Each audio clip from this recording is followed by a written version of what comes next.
Down trend में क्या होता है, कोई स्टॉक हमारा नीचे गिरता है तो वो एक पैटर्न में गिरता है, सीधा नहीं गिरता है। यहाँ से स्टॉक हमारा डाउन आया और एक लो बनाया। अब यहाँ से जो डाउन आया है इस वेव को हम बोलेंगे इंपल्सिव वेव।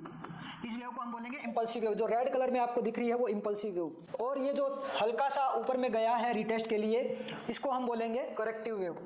डाउन ट्रेंड में ये होगी हमारी करेक्टिव वेव। क्या पैटर्न बना रहा है, ठीक यहाँ अप ट्रेंड का उल्टा बना रहा है। यहाँ पे जो इंपल्सिव वेव एक लो बनाती है, फिर करेक्टिव वेव एक हाई बनाती है, इंपल्सिव वेव अगेन एक लो बनाती है, फिर करेक्टिव वेव अगेन एक हाई बनाती है। तो यहाँ पे लोअर हाई और लोअर लो फॉर्मेशन बनाता हुआ कोई स्टॉक नीचे गिर रहा है तो उसको हम डाउन ट्रेंड कहते हैं। लोअर हाई लोअर लो कैसे, यहाँ पे आप देख रहे हो कि जो पहला हाई है उस हाई से नीचे में बना है दूसरा हाई, दूसरे हाई से नीचे में बना है तीसरा हाई, तो इसको हम बोलेंगे लोअर हाई फॉर्मेशन। ठीक इसी तरह पहला जो लो है उससे नीचे में बना है दूसरा लो, दूसरे लो से नीचे बना है तीसरा लो, इसको हम बोलेंगे लोअर लो फॉर्मेशन।